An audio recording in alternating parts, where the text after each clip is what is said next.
All right, let's start the explanation of functions. थोड़ा समझते हैं। देखें, हम सब ने जो है वो कवर किया हुआ है कोऑर्डिनेट ज्योमेट्री, राइट। अब कोऑर्डिनेट ज्योमेट्री में हमें पता है कि अगर हम किसी इक्वेशन की बात करते हैं तो they are connected, two variables are connected. And let's suppose coordinate geometry में if we talk about the equation y equals to 2x plus 3, तो ये y equals to 2x plus 3 कहलाता है एक इक्वेशन। सही है। अब क्या हुआ कि ये जो y होता है इसकी जगह आ जाता है fx। अगर इस y की जगह मैं फंक्शन ऑफ x कर दूं तो ये फंक्शन इक्वेशन की जगह फंक्शन कहलाएगा। y की जगह मैंने लिख दिया f x is equal to 2x plus 3। तो डेफिनेशन वगैरह कोई पूछता नहीं है, बट पता होना चाहिए। मैं पढ़ता हूँ आपके सामने डेफिनेशन। अब function is a relationship between two variables x and y in which each element of x is mapped to exactly one element of y। मतलब every single element of the domain is mapped to single image। अब होता ये है कि जो x की values होती हैं फंक्शन में उसे कहते हैं डोमेन, और जो y की या fx की वैल्यूज होती हैं उसको फंक्शन की जबान में कहते हैं इमेज। तो x सब्स्टिट्यूट करने पर जो y आता है उसमें जो x डल रहा है उसे कहते हैं डोमेन, और जो y आ रहा है उसे कहते हैं इमेज। एक से ज्यादा वैल्यूज जब y की होती है तो उसको रेंज कहते हैं। अब ज्यादा इसमें मैंने इतनी कॉम्प्लेक्सिटी में मैं नहीं जाना चाह रहा, क्योंकि ओ लेवल्स में या आईजीसीएसई में इस पे ज्यादा बात ही नहीं होती डोमेन और रेंज पर। बस एक फंक्शन गिवन होगा और फंक्शन में एक्स इनपुट करके वाई निकालना होगा या एफ एक्स निकालना होगा, और वाई दिया हुआ होगा यानी कि एफ एक्स दिया हुआ होगा तो एक्स निकालना होगा। जैसे यूजुअल प्रैक्टिस है ना, अगर मुझे कोई बोलेगा x1 है तो मैं y is equal to 2 times 1 plus 3 करूंगा तो मेरे पास y 5 आ जाएगा। और कोई मुझे बोलेगा कि y 9 है, 9 is equal to 2x plus 3। 9 is equal to 2x plus 3, 3 वहां जाके सब्ट्रैक्ट होगा तो 9 - 3 is equal to 2x, and x is equal to 6/2 which is 3। तो y की वैल्यू, x की वैल्यू इनपुट करते हैं तो y की वैल्यू आती है, और y की वैल्यू इनपुट करते हैं तो x की वैल्यू आती है। x डालने पर y आता है और y डालने पर x आता है। इसी तरह यहाँ भी ऐसा ही है। कभी कभार हमें x की वैल्यू दी होती है और कभी fx की वैल्यू दी होती है। मैं वन बाय वन आपको बताता हूँ। तो पहले आसान आसान चीज समझ लें। आसान चीज ये है कि जैसे कोऑर्डिनेट ज्योमेट्री में y equals to 2x plus 3 एक इक्वेशन है, बस उसी तरह y को जब मैंने रिप्लेस किया fx से तो अब मैं कहूंगा कि ये फंक्शन आ चुका है मेरे पास, and this is called function of x. fx मतलब function of x. Function of x is equal to 2x plus 3। तो ये हमारा इक्वेशन था। इसे हम अपना इक्वेशन कहा करते थे। This is equation and this is function.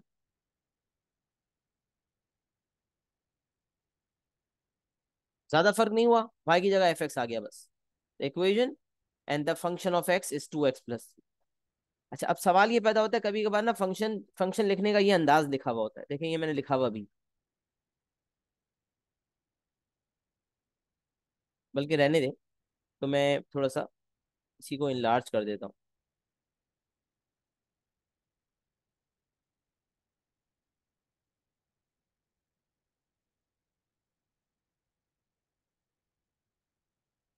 अब देखिए हमारा एक फंक्शन है, मिसाल है, एक फंक्शन है fx इक्वल्स x - 3। ओके, मैं एक काम करता हूँ, उसको नंबर 1 की हेडिंग डाल के सामने ही करता हूँ। f(x - 3) ये नंबर 1 आपका फंक्शन लिखा हुआ है, सही। अब अक्सर ना फंक्शन इस तरह से लिखा जाता है।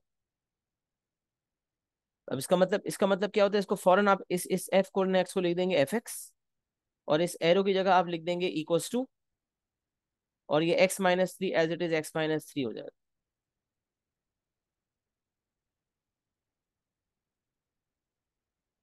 सही है। तो f x f colon x जो है वो बन चुका है एफ एक्स, ये एरो बन चुका है इक्वल्स टू, और ये x minus three as it is copy हो गया। तो बताने का मकसद ये है कि एफ एक्स इज, ये जो फंक्शन लिखने का अंदाज है कि f a function is such that it is map to x minus three, मतलब मैपिंग होती है फंक्शन। तो इसको लिखने का तरीका होता है f x is equals to, f colon x को लिख दिया एफ ब्रैकेट एक्स, एरो की जगह लिख दिया इक्वल्स टू, और x minus three as it is copy होगी। तो ये फंक्शन लिखने के दोनों अंदाज है, कभी कभार लिखता ही इस तरह है और कभी कभार ऊपर वाले अंदाज में लिखता है, और मुझे उसको इक्वल्स टू फॉर्म में करना पड़ता है। तो f x is equals to x minus three, now this is the function. अच्छा, आपको कह रहा है फाइंड एफ टू, मतलब फंक्शन ऑफ एक्स देकर कह रहा है फंक्शन ऑफ टू निकालो, मतलब फंक्शन में टू डालने पे बताओ क्या आ रहा है। तो ये बात याद रखें, जब फंक्शन के साथ ब्रैकेट में कोई वैल्यू लिखी होती है ना, that is the value of x.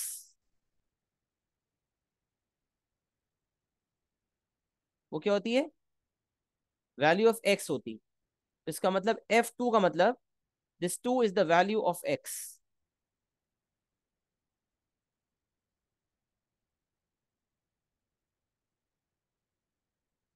तो एक्स डलेगा तो वाई आएगा ना, मतलब एक्स फंक्शन में एक्स वैल्यू टू डालूंगा तो वाई आएगा, मतलब एफ एक्स की वैल्यू आएगी। तो एफ टू का मतलब है कि जो फंक्शन दिया हुआ है उसमें एक्स की जगह पे टू डाल दो। अच्छा, क्योंकि मैंने एक्स की जगह पे टू डाल दिया तो राइट साइड पर जहां जहां एक्स है, अभी तो खाली एक ही जगह पर है, पर इससे ज्यादा जगह पे भी होता तो वहां वहां टू डाल दे। तो फंक्शन ऑफ एक्स है, यहाँ एक्स लिखा हुआ है तो यहाँ भी एक्स लिखा हुआ है। अब अगर एफ टू निकालना है तो इस एक्स की जगह पे टू डाल दिया, तो जो दूसरी तरफ एक्स लिखा है वहां भी टू डाल दो। तो आप देखें, एक्स की जगह पे टू डाला, दूसरी तरफ जो एक्स लिखा है वहां भी टू डाल दिया।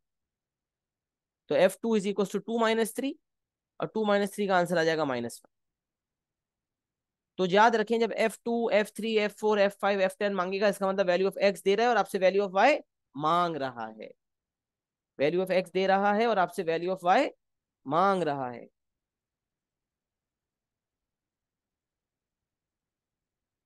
सही है, तो वैल्यू ऑफ एक्स देकर आपसे वैल्यू ऑफ वाई मांगी जा रही है। तो एफ में टू डाला तो हमारा answer two minus three minus one आ गया। सही है, ये आपकी एक चीज होगी। अच्छा, इसी तरह यहाँ अब क्या हुआ, एफ टू मांगा था तो आप समझ गए कि आपको एक्स दिया हुआ है, आपको वाई निकालना है। इसी तरह कभी कभार वो कहता है f x is equal to twelve, मतलब ये एफ एक्स मतलब y, y equal to twelve दिया हुआ है। अब देखिए, एफ के साथ ब्रैकेट में कोई वैल्यू अगर लिखी हुई है और मांगा है ना, तो इसका मतलब एक्स दिया हुआ है और वाई मांगा है। और अगर एफ एक्स इक्वल समथिंग है ना, इसका मतलब वाई दिया हुआ है और एक्स मांगा है। तो कह रहा है पूरा फंक्शन की जो वैल्यू है ट्वेल्व के बराबर है, f x equal twelve, F x की वैल्यू ट्वेल्व के बराबर है, तो बताओ एक्स क्या होगा। तो मैंने कहा मेरा फंक्शन था एक्स माइनस थ्री, ये एक्स माइनस थ्री पूरा ट्वेल्व के बराबर है, क्योंकि उसने कहा ना एफ एक्स ट्वेल्व के बराबर है, तो मेरा एफ एक्स तो एक्स माइनस थ्री है। तो एफ एक्स की जगह पे मैंने एक्स माइनस थ्री लिख दिया। सवाल में गिवन है f x equal x minus three, तो एफ एक्स की जगह पे एक्स माइनस थ्री लिख दिया और मैंने ट्वेल्व से इक्वेट कर दिया, क्योंकि मुझे एक्स ढूंढना है ना, वाई दिया हुआ है, एफ एक्स दिया हुआ है मतलब वाई दिया हुआ है। अब एक्स माइनस थ्री अगर ट्वेल्व के बराबर है, थ्री को वहां शिफ्ट करूंगा तो ट्वेल्व प्लस थ्री फिफ्टीन, और एक्स का आंसर आ जाएगा फिफ्टीन। तो बॉटम लाइन ये हुई कि एक्स दिया हुआ होता है तो वाई आ जाता है, वाई दिया हुआ होता है तो एक्स आ जाता है। तो यहाँ पर आप देख सकते हैं कि आपको जब एफ टू मांगा था तो एक्स दिया हुआ था, आपको वाई ढूंढना था। और जब आपको बताया हुआ एफ एक्स ट्वेल्व है मतलब वाई दिया हुआ है और एक्स को एक्स ढूंढना है, तो एक्स फिफ्टीन आए। ये आपका पहला एग्जाम्पल हो गया जिसका मैंने बता भी दिया कि फंक्शन भी एक इक्वेशन की तरह की ही चीज है, बस जहां y लिखा होता था वहां आप एफ एक्स लिखा हुआ होगा। अब एक ही सवाल में मल्टीपल फंक्शंस होंगे ना, तो कभी एफ एक्स है, जी एक्स है, एच एक्स है, जेड एक्स है, अलग अलग नाम देता है, एफ जी एच, अलग अलग फंक्शंस के नाम दिए हुए होते हैं। जब एक ही फंक्शन होता है तो यूजुअली यही देखा गया है कि वो फंक्शन जो है वो एफ एक्स होता है, बट उस वक्त भी कोई और नाम हो सकता है। तो आप याद रखें, फंक्शन को अलग अलग सिंबल से डिनोट किया जाता है, हमेशा एफ से डिनोट नहीं किया जाता। फिर सेकंड एग्जाम्पल अगर हम देखें तो इसमें वो कह रहा है, अब एक क्वाड्रेटिक फंक्शन दिया हुआ है, ये लीनियर फंक्शन था। लीनियर का मतलब होता है एक्स की पावर ऑफ वन, ऐसा फंक्शन जिसके अंदर maximum power of variable one हो उसको लीनियर फंक्शन कहते हैं। लीनियर फंक्शन था। अब आपके सामने क्वाड्रेटिक फंक्शन दिया हुआ है f x is equal to x square minus five x minus one. अब इसमें एक्स दो जगह है, यहाँ आपको एक्स दो जगह नजर आ रहा है। तो जब वो कह रहे हैं फाइंड एफ थ्री, तो जब मैं एक्स की जगह पे थ्री डालूंगा ना, तो इस x की जगह पे 3 आएगा, लेकिन राइट साइड पर x एक जगह नहीं, दो जगह है, तो एक्स स्क्वायर में भी x है, तो यहाँ भी x डलेगा, और 5 टाइम्स x में भी x है। तो अब देखें, जब फंक्शन में x रिप्लेस होता है 3 से, यहाँ पर फंक्शन में x की जगह पे 3 डाले, तो दूसरी तरफ जहां जहां x है वहां वहां 3 आ जाएगा। तो एफ एक्स था, F3 हो गया, तो x की जगह 3 आ गया, और दूसरी x की जगह भी 3 आ गया, तो 3 स्क्वायर माइनस 5 टाइम्स 3 -1, तो जो 9 - 15 - 1 -7, ये आपका -7 आंसर आ गया। ये आपका दूसरा एग्जाम्पल है, कोई ज्यादा फर्क नहीं है, लीनियर फंक्शन था तो एक ही जगह पे एक्स इनपुट करना था, क्वाड्रेटिक फंक्शन है तो दो जगह एक्स को इनपुट करना है, तो जहां जहां एक्स था वहां वहां हमने 3 इनपुट कर दिया। ये आपका दूसरा एग्जाम्पल हो गया। अच्छा, तीसरे एग्जाम्पल में वो कह रहा है f:(x)=5x - 2, तो यहाँ से फौरन पता चलना चाहिए, इसका मतलब f(x)=5x - 2। अब कह रहे हैं f:(1), अब लिखने का दूसरा अंदाज, f:(1) बताओ क्या होगा। तो बस यहाँ F3 पूछा था, यहाँ F2 पूछा था, यहाँ उसने f:(1) पूछ लिया। तो f:(1) में भी याद रखें f:(x) होता है ना, तो x की जगह पे 1 लिखा हुआ है, इसका मतलब ये भी वैल्यू ऑफ x देने का तरीका है। तो f, अच्छा ये यहाँ कहता है f:(x)=15, इसका मतलब x मांगा हुआ है और y दिया हुआ है, इक्वल टू के बाद ये एरो के बाद जो चीज होती है वो इक्वल टू के बाद वाली होती है, मतलब y होती है। और अगर कोल एरो से पहले वाली चीज है, x की जगह पे 1 लिखा हुआ है, इसका मतलब वैल्यू ऑफ x दी हुई है, वैल्यू ऑफ y मांगी है। तो 5x - 2 में जब x की जगह मैंने 1 डाला, तो यहाँ भी x की जगह 1 डाल दिया, 5 टाइम्स 1 - 2, द आंसर इज 3। सही है, द आंसर इज 3। ये हमारा फंक्शंस का इंट्रोडक्शन भी हो गया, छोटे छोटे 3 एग्जांपल्स भी हो गए। आगे इंशाल्लाह और चीज़ें मैं कवर करवाता हूँ। पहले यहाँ तक जो है वो नोट डाउन कर लें अपने पास नोट्स के अंदर, और एक्नॉलेज भी कर दें कि क्या यहाँ तक फंक्शन सबको समझ आ गया है। डन एंड क्लियर लिख देंगे तो मैं समझ जाऊंगा, क्लियर कि आपको समझ आ गया, डन इसलिए कि आपने लिख भी लिया।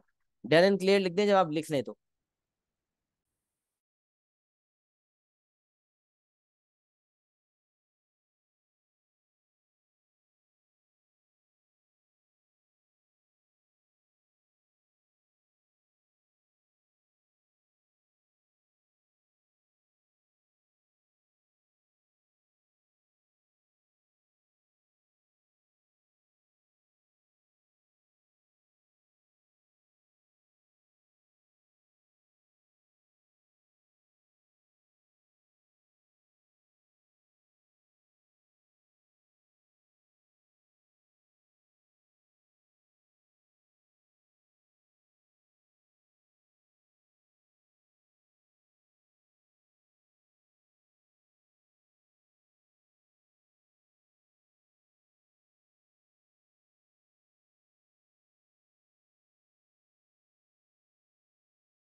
अच्छा जी, यहाँ तक बच्चों ने नोट डाउन कर लिया है, सही है। एक्नॉलेजमेंट सबकी चाहिए होती है, दे दिया करें।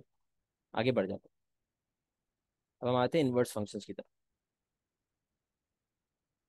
इनवर्स फंक्शंस में क्या होता है देखें, एक होता है फंक्शन एफ एक्स और एक होता है फंक्शन एफ इनवर्स एक्स। तो जब किसी फंक्शन पे पावर ऑफ -1 लगे हुई हो, तो नजर आ रहा हो ऊपर -1 लिखा हुआ है, तो आप समझ जाइएगा कि ये इनवर्स फंक्शन की बात हो रही है। जी एक्स है, जी के ऊपर -1 लिखा हुआ है, इसका मतलब जी इनवर्स की बात हो रही है। एफ एक्स के ऊपर -1 लिखा हुआ है, इसका मतलब एफ इनवर्स एक्स की बात हो रही है। सही है। तो जब भी आपको कहेगा फाइंड और एफ या जी या कोई भी फंक्शन के ऊपर -1 लिखा होगा, तो आप समझ जाएंगे उस फंक्शन का आपसे इनवर्स मांग रहा है। अब याद रखें, जब भी आपको किसी फंक्शन का इनवर्स निकालना होता है, तो there is a 3 step approach that we follow. किसी भी फंक्शन का इनवर्स निकालने के लिए 3 स्टेप अप्रोच को हम फॉलो करते हैं। सही है। तो 3 स्टेप अप्रोच क्या है, मैं आपके सामने रखता हूँ। We have been given a function fx and we have to find f inverse x. तो 3 स्टेप अप्रोच क्या है? 3 step approach says let fx equals to y। सबसे पहला step, let fx equals to y। क्योंकि हमें ये बात पता ही है कि जो नॉर्मल इक्वेशन में y हुआ करता था फंक्शन में, उसी y की जगह हम fx लिख लेते हैं। लिहाजा when we have to find the inverse, तो पहला स्टेप यही है कि जहां fx फंक्शन लिखा हुआ है, जहां fx लिखा हुआ है वहां y लिख दो। Replace fx by y। तो let f x equal to y लिख दो कि भाई मैं एफ एक्स को वाई सपोज कर रहा हूं या कर रही हूं। तो let f x is equal to y. अच्छा, अब जो इक्वेशन आपका आपके सामने जो फंक्शन था वो अब इक्वेशन में तब्दील हो जाएगा, और क्योंकि एफ एक्स की जगह वाई लिखा हुआ है तो वाई आपका सब्जेक्ट होगा उस वक्त इक्वेशन का। तो अब वाई सब्जेक्ट, एफ एक्स को जैसे ही वाई से रिप्लेस किया तो y subject of the equation होगा। अब आपसे वो कह रहा है make x the subject, x को सब्जेक्ट बनाए। Let f x is equal to y, और फिर कह रहा है make x the subject, x को आप सब्जेक्ट बनाए। Make x the subject. तो अगर आप एक्स को सब्जेक्ट बनाते हैं तो समझें आपका इनवर्स का आधा काम हो चुका है, तकरीबन काम हो चुका है। तो first step let f x equals y. Second step make x the subject, y subject बना हुआ था, अब एक्स को सब्जेक्ट बना दें। अच्छा, अब जो एक्स सब्जेक्ट बना हुआ था ना, तो एक्स की जगह एफ इनवर्स वाई लिख दें। क्यों भाई, देखें टॉप से देखें। अगर एफ एक्स वाई के बराबर है, तो इसी एक रिलेशनशिप को इस्तेमाल करते हुए अगर मैं एफ को वहां भेजूं, तो यहीं से पता चलता है कि एक्स एफ इनवर्स वाई के बराबर है। अगर एफ एक्स वाई के बराबर मैंने सपोज किया है और एफ वहां जाता है, तो एफ वहां जाके इनवर्स हो जाएगा, यहाँ से एक्स बच जाएगा, तो यहाँ से निकल आएगा x equal f inverse y. तो जब f x equal to y किया था और जब एक्स को सब्जेक्ट बना लिया था, तो एक्स जब सब्जेक्ट बन गया तो अब एक्स की जगह एफ इनवर्स वाई को लिख दें। ये थर्ड स्टेप है, replace x by f inverse y. सबसे पहले एफ एक्स को वाई कह दें, तो वाई सब्जेक्ट हो जाएगा इक्वेशन का। फिर एक्स सब्जेक्ट बनाए, जब एक्स सब्जेक्ट बन जाए तो एक्स की जगह पे एफ इनवर्स वाई को पुट इन कर दें, तो आपके पास एफ इनवर्स वाई आ गया। अब आपको एफ इनवर्स वाई तो चाहिए नहीं था, आपको तो एफ इनवर्स एक्स चाहिए था। तो अब आगे इंस्ट्रक्शन ये है, replace x by f inverse y and y by x.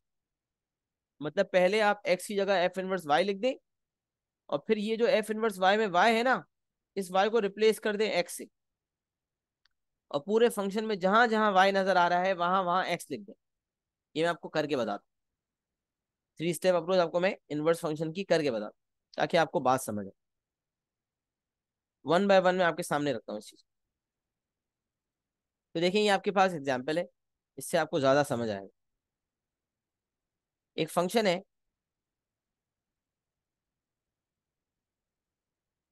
अच्छा इसको थोड़ी देर के लिए मैं मिटा देता हूँ ताकि आपको कंफ्यूजन ना हो। एक फंक्शन है f x equal to x minus one, और आपको इंस्ट्रक्शन दी हुई है फाइंड एफ इनवर्स एक्स। आपको एक फंक्शन दिया हुआ है 2x-1, और आपको कहा जा रहा है कि आप एफ इनवर्स एक्स निकालो। Find F inverse x, f inverse x निकालने की इंस्ट्रक्शन है कि एफ इनवर्स एक्स निकालो। तो आपको स्टेप्स याद करने, सबसे पहले स्टेप आपने सोचना है let f x equal to y. लिख भी दें इसको, और जहां एफ एक्स लिखा हुआ है वहां वाई लिख भी दें। तो पहला स्टेप मैंने ग्रीन में लिखा हुआ है, number 1, let f x equals to y. तो जो एफ एक्स है उसकी जगह आपका आ गया वाई, ये हो गया y is equal to 2x-1। ये हो गया आपका पहला स्टेप, सही है। y is equal to 2x-1। अगला स्टेप कह रहा है मेक x द सब्जेक्ट। जब आपने एफ एक्स की जगह y लिखा, तब जो इक्वेशन आपके सामने आया उसमें y सब्जेक्ट है। जो जो नंबर अकेला होता है ना विद अ कोएफिशिएंट ऑफ 1, जो वेरिएबल, सॉरी, जो वेरिएबल बिल्कुल अकेला हो जाता है, बिल्कुल आइसोलेटेड हो जाता है, एंड उसका कोएफिशिएंट भी 1 होता है, उसे कहते हैं सब्जेक्ट ऑफ द इक्वेशन। ये बात हमने अलजेब्रा में सीखी है। तो y हमारे इक्वेशन का सब्जेक्ट है, y हमारे इक्वेशन का सब्जेक्ट है। जब y हमारे इक्वेशन का सब्जेक्ट है, तो अब अगला स्टेप कह रहा है कि x को सब्जेक्ट बनाना। तो x को आइसोलेट करना है। तो सेकंड स्टेप है मेक x द सब्जेक्ट। उसके लिए क्या करूंगा भाई, -1 को वहां भेजूंगा, +1 हो जाएगा। फिर जो 2 बचेगा 2x, उसका 2 डिवाइड कर दूंगा, तो y+1 इक्वल्स 2x हुआ। और अगले स्टेप में x को सब्जेक्ट बनाने के लिए 2 नीचे डिवाइड हो गया, y+1/2 हो गया। तो आ गया x सब, बन गया x सब्जेक्ट। पहला स्टेप था एफ एक्स की जगह y लिखें, अब y सब्जेक्ट बन गया, उससे x को सब्जेक्ट बनाना है। एक सेकंड स्टेप था make x the subject, x subject बन गया जी। अच्छा, थर्ड स्टेप कह रहा है कि, और थर्ड स्टेप निकला है पहले स्टेप से। पहले स्टेप के मुताबिक क्योंकि एफ एक्स वाई के बराबर है, तो एफ को वहां भेज के पता चला कि एक्स एफ इनवर्स वाई के बराबर।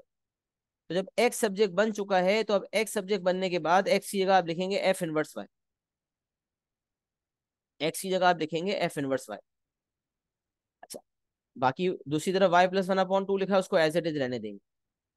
जब आपका एक्स सब्जेक्ट बन गया, तो एक्स की जगह आप लिखेंगे एफ इनवर्स वाई, और ये बन गया f inverse y is equal to y+1/2।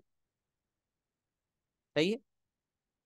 अब आप देख रहे हैं कि आपसे मांगा जा रहा है एफ इनवर्स एक्स, और आपके पास जो आ चुका है वो है एफ इनवर्स वाई। भाई एग्जामिनर ने तो एफ इनवर्स एक्स मांगा है ना, एफ इनवर्स वाई थोड़ी मांगा है। आपसे मांगा तो एफ इनवर्स एक्स गया है, तो एफ इनवर्स एक्स देना है, एफ इनवर्स वाई क्यों दे रहे हैं? तो अब मैंने कहा यार अच्छा, मुझे तो एफ इनवर्स एक्स देना है, तो आगे रिक्वायरमेंट आ गई, replace x by f inverse y. ये तो अमल कर लिया इस पे, थर्ड स्टेप। इस पे नहीं किया। And y by x. अब जहां जहां वाई नजर आ रहा है, वहां वहां वाई हटा के एक्स डालना है। जहां जहां वाई नजर आ रहा है, वहां वहां वाई को हटाएंगे और एक्स को डालेंगे। तो अब जब एफ इनवर्स वाई आ चुका है, तो एफ इनवर्स एक्स निकालने के लिए इस वाई की जगह पे हमने एक्स रिप्लेस कर दिया, और जो दूसरी तरफ वाई लिखा हुआ था वहां भी एक्स रिप्लेस कर दिया। तो एफ इनवर्स वाई आया था y+1/2। एफ इनवर्स वाई आया था y+1/2। तो एफ इनवर्स एक्स हो जाएगा x+1/2।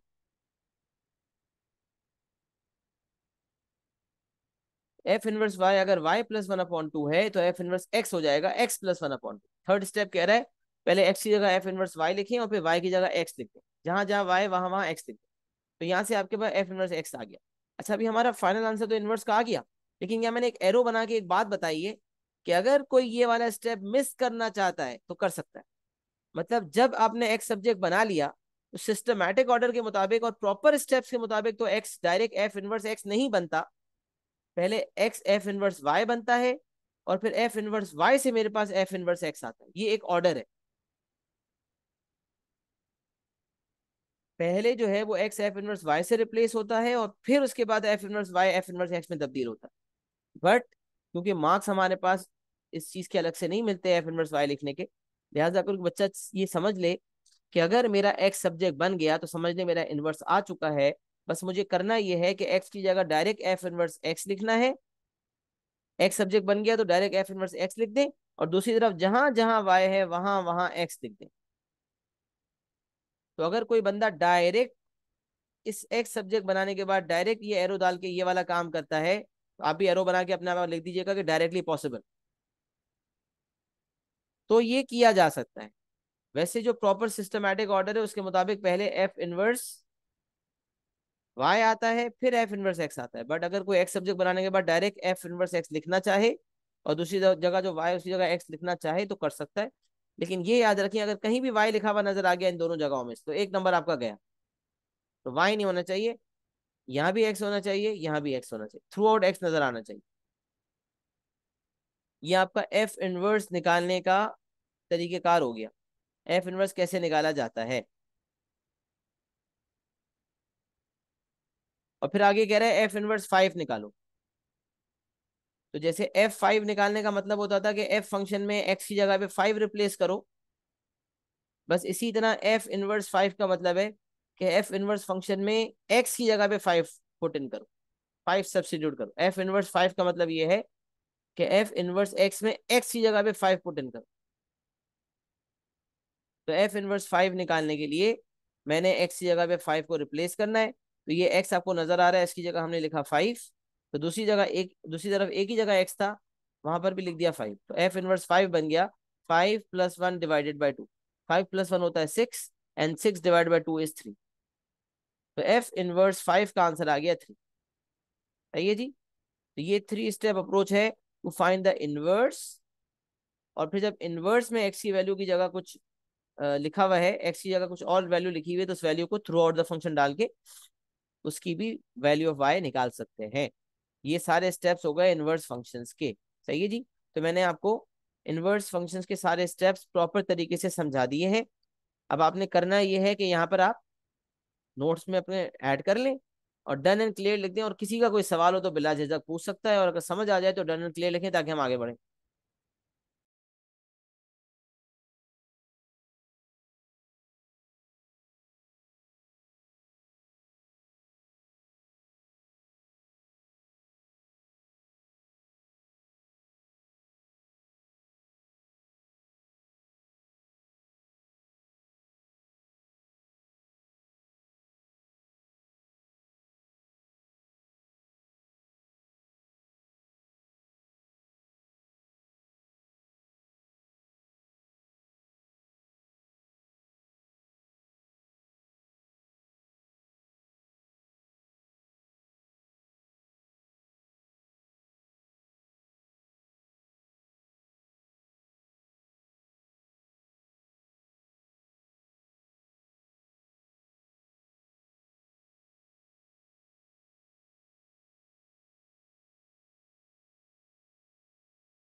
अच्छा जी, क्या नाम है आपका? वलीद। जी वलीद, माइक खोलें और मुझसे डिस्कस करें थर्ड स्टेप जो आपको समझ नहीं आया।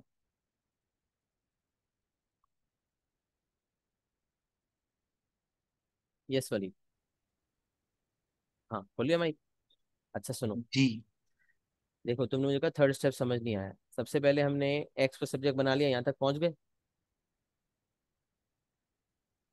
एक्स सब्जेक्ट बनाने के बाद यहाँ से अगर देखो ना, कि अगर एफ फंक्शन में एक्स डालने पर वाई आता है, मतलब एफ एक्स वाई के बराबर होता है। तो आपने ट्रिग्नोमेट्री भी किया होगा ना, कभी स्कूल में पढ़ा होगा, साइन थीटा को 1/2 है तो साइन को वहां भेजते हैं तो साइन इनवर्स हो जाता है। पढ़ा ही नहीं पढ़ा? जी सर, पढ़ा है। तो बस इसी तरह जब f x equal to y तो एफ जब वहां चला जाएगा तो एफ इनवर्स हो जाएगा। हो जाएगा। तो इस हिसाब से एफ एक्स अगर वाई के बराबर है तो एक्स जो है वो एफ इनवर्स वाई के बराबर हो जाएगा। तो इसीलिए जब एक्स मेरा सब्जेक्ट बन गया तो मैंने कहा एक्स की जगह पे एफ इनवर्स वाई डाल देता हूँ। तो राइट साइड पर वाई प्लस 1/2 लिखा था, उसको एज इट इज रहने दिया। और लेफ्ट साइड पर जहाँ एक्स सब्जेक्ट बना हुआ था वहां एफ इनवर्स वाई लिख दिया। अच्छा, जैसे ही एफ इनवर्स वाई लिखा तो मुझे फौरन ख्याल आया कि मुझे तो एफ इनवर्स एक्स ढूंढना था। तो मैंने फौरन एफ इनवर्स वाई में वाई की जगह एक्स इनपुट किया और दूसरी तरफ भी जहाँ वाई था वहां भी एक्स डाल दिया। तो इस तरह से मेरे पास एफ इनवर्स एक्स आ गया विच इज एक्स प्लस 1/2। तो f inverse x is x plus 1/2।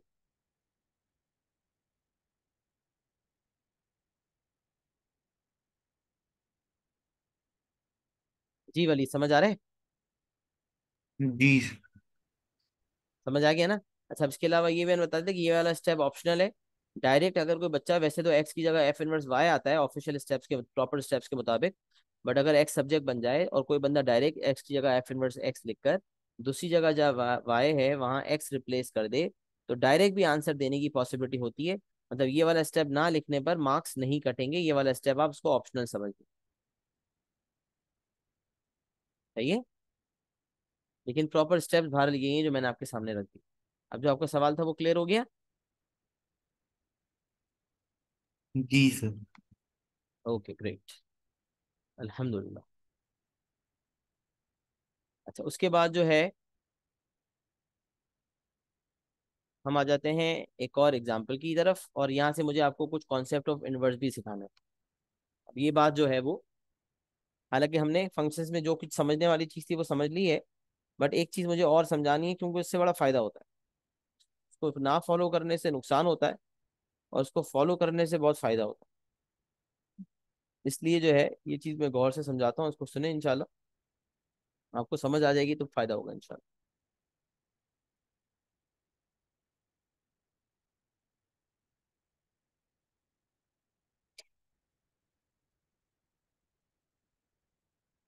Okay, अच्छा अब यहाँ हम देख रहे हैं कि कॉन्सेप्ट ऑफ इनवर्स फंक्शन। सही है, इनवर्स फंक्शन का कॉन्सेप्ट का जो मैं बताना चाह रहा हूँ ना वो पहले समझ लेते हैं,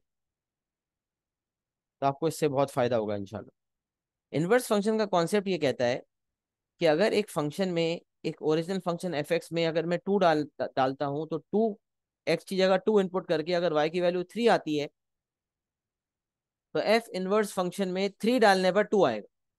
एफ फंक्शन में टू सब्स्टिट्यूट करने पर थ्री अगर आता है तो एफ इनवर्स फंक्शन में थ्री सब्स्टिट्यूट करने पर टू आएगा। आई रिपीट, एफ फंक्शन में टू इनपुट करने पर थ्री हासिल होता है, तो एफ इनवर्स फंक्शन में थ्री इनपुट करने पर टू आएगा। ये है कॉन्सेप्ट ऑफ इनवर्स। स्वैपिंग हो जाती है, x comma y becomes y comma x. X comma y जो है वो तब्दील होके बन जाता है y comma x. X comma y becomes y comma x, मतलब कोऑर्डिनेट स्वैप हो जाते हैं। X comma y becomes y comma x.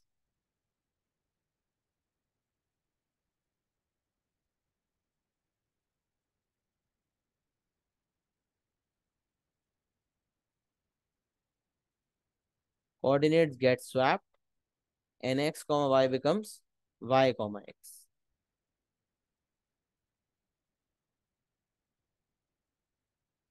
सही है जी। तो ये आपका कॉन्सेप्ट ऑफ इनवर्स फंक्शन। अब इसको क्या कैसे समझे, देखें मैं बताता हूँ। 2,3 बिकम 3,2, इसका मतलब एफ फंक्शन में when 1 is the input the output is 3। मतलब एक्स की जगह जब 1 डाला तो वाई की जगह पे 3 आ गया। तो इसका मतलब मुझे पता चल जाएगा कि एफ इनवर्स फंक्शन में अगर 3 डालूंगा तो 1 आ जाएगा। जिसको आप डायरेक्ट वैसे भी सोच सकते हैं कि एफ वन इक्वल्स 3 है, तो अगर एफ को मैं वहां भेजता हूँ, तो एफ को वहां भेजूंगा तो एफ इनवर्स हो जाएगा। अभी मैंने सिखाया था ना, f x equals to y है तो y equal, f x equals y है तो x equals f inverse y हो जाता है। उसी तरह f y one equals to 3 है, तो अगर मैं एफ को वहां भेजूंगा तो एफ इनवर्स हो जाएगा। तो ये हो जाएगा f inverse 3 is equals to 1। उस तरह भी सोच सकते हैं कि एफ वन इक्वल्स 3, एफ को वहां भेजेंगे तो एफ इनवर्स 3 इक्वल्स 1 हो जाएगा। और कॉन्सेप्ट की तरह सोचें तो देखें, एफ फंक्शन में 1 डालने पर 3 आया, तो एफ इनवर्स फंक्शन में 3 डालने पर 1 आएगा। एफ फंक्शन में जब मैंने एक्स की जगह 1 इनपुट किया तो वाई की जगह पे 3 आ गया, आंसर 3 आ गया। तो एफ इनवर्स फंक्शन में जब मैं एक्स की जगह 3 डालूंगा तो आंसर मेरा 1 आ जाएगा। तो ये आप क्या देख रहे हैं, कोऑर्डिनेट्स गेट स्वैप्ड, इंटरचेंज हो जाते हैं, स्वैपिंग हो जाती है कोऑर्डिनेट्स की, y comma x comma y becomes y comma x. अच्छा सर, ये बात आपने समझा दी कॉन्सेप्ट ऑफ इनवर्स की, इसका फायदा क्या है, ये कैसे यूज होती है। अब इसका फायदा ये है, मैं आपको जो बताने जा रहा हूँ। सबसे पहले अगर मिसाल है, इस तरह के सवाल भी कुछ पास में मौजूद है। एफ एक्स इक्वल्स 2x+8, जो फंक्शन है वो दिया हुआ है 2x+8। एक फंक्शन आपको दिया हुआ है f x equals to 2x+8, सही है। और आपसे कहता है एफ इनवर्स 3 निकालो। आपने कहा यार ये अजीब एग्जामिनर है, एफ एक्स फंक्शन दे रहा है, मांग एफ इनवर्स 3 रहा है। F3 मांगता तो एफ फंक्शन में एक्स की जगह पे 3 इनपुट कर देते। बट दे रहा है एफ एक्स फंक्शन और मांग रहा है एफ इनवर्स 3, कि एफ इनवर्स में 3 डालने में बताओ क्या आएगा। तो भाई मेरे पास तो एफ इनवर्स फंक्शन है ही नहीं। तो एक नॉर्मल इंसान सोचता है, एक नॉर्मल इंसान ये सोचता है कि अगर मेरे पास एफ इनवर्स नहीं है तो क्यों ना मैं एफ एक्स फंक्शन को इस्तेमाल करके पहले एफ इनवर्स एक्स निकाल लूं, और जब एफ इनवर्स एक्स आ जाएगा तो एक्स की जगह पे 3 रिप्लेस कर दूंगा। है ना, नॉर्मल थिंकिंग प्रोसेस यही है, और बिल्कुल सही प्रोसेस है, गलत तो कुछ भी नहीं है इसमें। ये चीज बिल्कुल परफेक्टली वैलिड है। तो पहला मेथड अगर आप देखें तो मैंने पहले मेथड में यही किया है। मैंने कहा भाई एफ इनवर्स 3 उसने मांगा था, तो पहले मैं एफ इनवर्स फंक्शन ढूंढ लेता हूँ, और जब एफ इनवर्स फंक्शन मेरे पास आ जाएगा तो उस एफ इनवर्स फंक्शन में मैं एक्स की जगह पे 3 डाल दूंगा। ये एक नॉर्मल सा प्रोसेस है जो जो आप फॉलो करते हैं। तब मैंने यहाँ सबसे पहले f inverse y x find करना है। उसके बाद जब f inverse x function find हो जाएगा तो एक्स की जगह पे मैं 3 इनपुट कर दूंगा। तो लेट्स फॉलो द प्रोसेस। तो f x is equal to 2x+8, एक फंक्शन है f x is equal to 2x+8, और मुझे निकालना है एफ इनवर्स 3, सही है। तो अगर मैं एक्स की जगह पे 3 इनपुट करूंगा, तो एक्स की जगह 3 इनपुट करने पर मुझे एफ इनवर्स, पहले एक्स की जगह 3 इनपुट करूंगा लेकिन इनवर्स फंक्शन में, तो पहले इनवर्स निकालना है। तो इनवर्स निकालते हैं। Step number 1, let f x equal to y, जो भी आपका फंक्शन है उसको वाई मान लें। Step number 1, 3 step approach follow कर रहे हैं ना। तो स्टेप नंबर 1 आपका हो गया f x equal to y. 1 2 3 आपको लिखने की जरूरत नहीं होती, लेकिन स्टेप्स पता होने चाहिए। तो पहला स्टेप हो गया let f x equal to y, तो एफ एक्स की जगह पे वाई इनपुट कर दिया, तो ये वाई इक्वल 2x+8 हो गया। तो अगला स्टेप था मेक एक्स द सब्जेक्ट, तो एक्स को सब्जेक्ट बनाना है, तो 8 को वहां भेजा। तो y-8 2 को क्रॉस मल्टीप्लाई करवा दिया, y-8 divided by 2। X subject बनने के बाद हो गया x is equal to y-8 divided by 2। ये हो गया मेक एक्स द सब्जेक्ट। तो x आपका सब्जेक्ट बन चुका है। अच्छा, x आपका सब्जेक्ट बनने के बाद once you have made x the subject, जब x आपका सब्जेक्ट बन चुका है, अब क्या करें, अगला स्टेप क्या है। तो x सब्जेक्ट बन बन जाने के बाद अगला स्टेप है कि एक्स की जगह आप डायरेक्टली चाहें तो वैसे एफ इनवर्स वाई आता है, बट मैंने आपको शॉर्टकट बताया था कि एक्स की जगह आप डायरेक्ट एफ इनवर्स एक्स लिख सकते हैं, और दूसरी तरफ जहां वाई लिखा हुआ है वहां भी आपको एक्स करना पड़ेगा। ये मैंने यहाँ पर शॉर्टकट स्टेप लगाया है और मैंने लंबा नहीं किया। तो let f x equals y, make x the subject, 2 steps. Then shortcut step, make x की जगह रिप्लेस कर दें एफ इनवर्स एक्स, समझ लें एक्स सब्जेक्ट बन गया तो आपका इनवर्स आ गया, और दूसरी तरफ जो वाई है वहाँ एक्स लिख। एफ इनवर्स एक्स फंक्शन आने के बाद उसने कहा था एफ इनवर्स 3 निकालो, तो एक्स की जगह पे 3 इनपुट कर दूंगा जहां एक्स लिखा हुआ है, वहां 3 इनपुट कर दूंगा, तो x की जगह पे मैंने 3 इनपुट कर दिया, तो ये जो x है यहाँ पर भी 3 इनपुट हो जाएगा। तो f inverse 3 is equal to 3 minus 8 divided by 2, 3 minus 8 divided by 2, और 3 माइनस 8 -5 होता है, -5 डिवाइड बाई 2 इज -2.5। तो मेथड नंबर 1 कह रहा है पहले एफ इनवर्स निकालो, एफ इनवर्स एक्स निकालो, फिर एक्स की जगह 3 रिप्लेस करके एफ इनवर्स 3 निकालो। नॉर्मली यही मेथड जहन में आता है जो मेथड नंबर 1 था, लेकिन ये जो मैंने आपको कॉन्सेप्ट ऑफ इनवर्स बताया है, ये मेथड नंबर 1 अप्लाई करने के लिए नहीं बताया था। ये मैंने इसलिए बताया था कि अगर आप चाहें तो आप मेथड नंबर 2 भी अप्लाई कर सकते। अब मेथड नंबर 2 और मेथड नंबर 1 में क्या फर्क है? मेथड नंबर 1 में हमने एफ इनवर्स एक्स फंक्शन पहले ढूंढा, फिर एफ इनवर्स 3 निकाला। अब एग्जामिनर ने तो एफ इनवर्स एक्स फाइंड करने की रिक्वायरमेंट नहीं दी थी, डायरेक्ट एफ इनवर्स 3 कहा था। तो हमने कहा एफ इनवर्स एक्स निकालेंगे तो एफ इनवर्स 3 निकलेगा ना। हाँ भाई, ध्यान में आपके सही आया, गलत तो नहीं आया। बट यहाँ एक शॉर्टकट ये है कि जब आपको एफ इनवर्स एक्स ढूंढे बगैर एफ इनवर्स 3 या एफ इनवर्स 5 या एफ इनवर्स 10 पूछा जाए, मतलब एफ इनवर्स फंक्शन में कोई वैल्यू इनपुट करने का कह रहा है लेकिन एफ इनवर्स फंक्शन ही नहीं है, तो आप एफ इनवर्स फंक्शन निकाले बगैर ओरिजिनल फंक्शन को इस्तेमाल करके भी ये आंसर निकाल सकते। ये है मेथड नंबर 2। स्किल तो मैं पूरी दूंगा ना, मैं तो आपको सारे स्टेप्स सिखाऊंगा, सारी शॉर्टकट सिखाऊंगा, सारी मेथडोलॉजी सिखाऊंगा, ताकि आप मेंटली तौर पे इतने प्रिपेयर्ड हो कि किसी भी अप्रोच से आप करना चाहें तो कर सकते हैं। तो अगर आपको एफ इनवर्स 3 ढूंढना है तो आप बगैर एफ इनवर्स एक्स निकाले भी कर सकते, कॉन्सेप्ट ऑफ इनवर्स इस्तेमाल कर। अच्छा सर वो कैसे, वो बता दें। तो ये सुन लें, आपको क्योंकि एफ इनवर्स 3 निकालना था, तो आप एफ इनवर्स 3 का कोई भी नाम दे सकते हैं।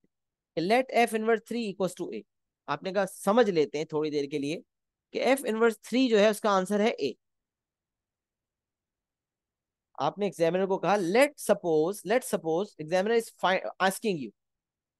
अब मिसाल है, एक बच्चा है, लड़का है, सामने आपके खड़ा हुआ है, उसका नाम आपको नहीं पता, लेकिन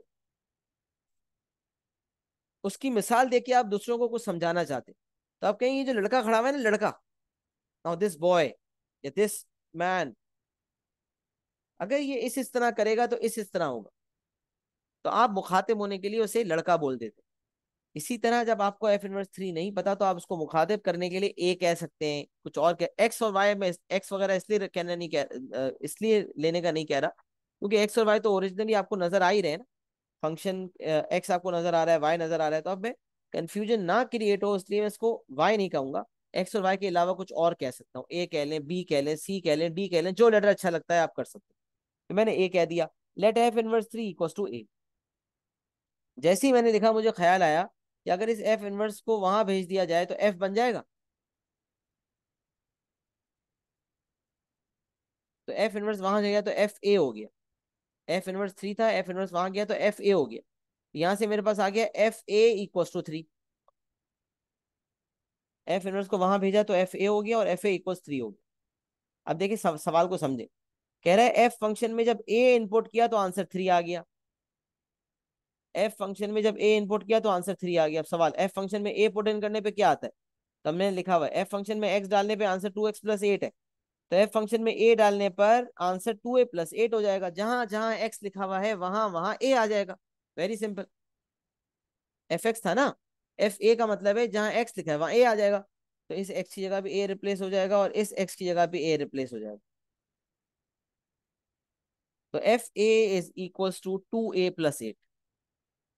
F a is equals to 2a+8। अच्छा, अब आपको पता है कि एफ ए 3 के बराबर है, तो आपने कह दिया 2a+8 is equals to 3। 2a+8 जो है वो 3 के बराबर है। तो f a equals 3, 2a+8 equals 3। अब आपको ए निकालना है। 8 को वहां भेजा, 3 - 8 -5, एंड -5/2 इज -2.5।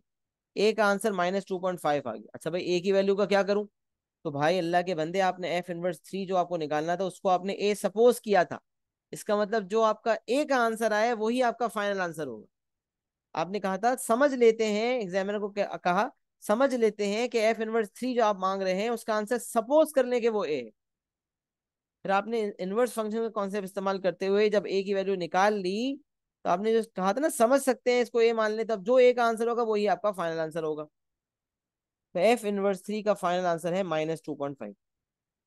अच्छा, इसको मैंने कॉन्सेप्ट ऑफ इनवर्स की तरह सोचा नहीं, मैंने तो खाली इतना कहा कि एफ इनवर्स को वहां भेज दें तो एफ ए हो जाएगा, एफ ए इक्वल थ्री। लेकिन कॉन्सेप्ट ऑफ इनवर्स तो यही कहता है ना, एफ इनवर्स फंक्शन में थ्री डालने पर अगर ए आ रहा है तो एफ फंक्शन में ए डालने पर थ्री आएगा। Three comma a becomes a comma three, या a comma three becomes three comma a. तो एफ इनवर्स में थ्री डालने पर अगर ए आ रहा है तो एफ फंक्शन में ए डालने पर थ्री आएगा। इस तरह सोच लें, या डायरेक्टली एफ इनवर्स को वहां भेजा तो एफ ए हो गया, एफ ए इक्वल थ्री करके ए निकाल लिया। बहरहाल आपने बगैर इनवर्स निकाले इनवर्स फंक्शन में थ्री डालने पर जो आंसर आ रहा था यूज ऑफ सपोजिशन से, उसके थ्रू आपने आंसर निकाल लिया, एंड दैट इज -2.5। दोनों मेथड से आपका ये मैंने निकाला हुआ है, ताकि आपको क्लैरिटी हो जाए कि किस तरह बगैर इनवर्स फाइंड किए हुए भी हमारे पास इनवर्स की एक्स वैल्यू डालने पर वाई की वैल्यू आ सकती है। सही है, तो ये मैंने दोनों मेथड्स बता दिए, कॉन्सेप्ट ऑफ इनवर्स भी बता दिया। इसको कॉपी भी कर लें, डन एंड क्लियर भी लिख दें, फिर कहीं किसी स्टेप में कोई मसला आ रहा है तो पूछ भी लें।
अच्छा जी, ये कॉन्सेप्ट अल्हम्दुलिल्लाह क्लियर हो गया।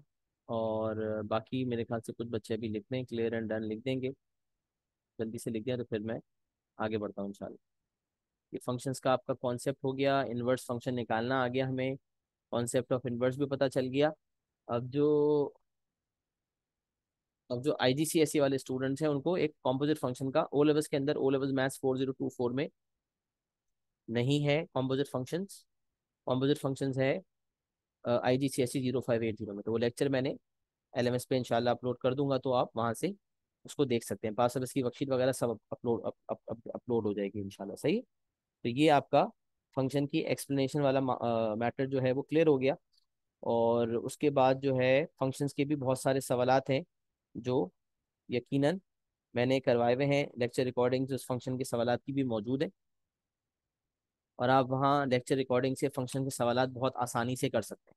तो फंक्शन की एक्सप्लेनेशन को हमने मुकम्मल कर लिया, आप लोगों ने साथ साथ नोट्स भी बना लिए। अब आपने करना ये कि फंक्शन की पास पेपर की फाइल को जब मैं अपलोड करूंगा, तो आप फंक्शन के पास पेपर की फाइल को अटेम्प्ट करेंगे इंशाल्लाह।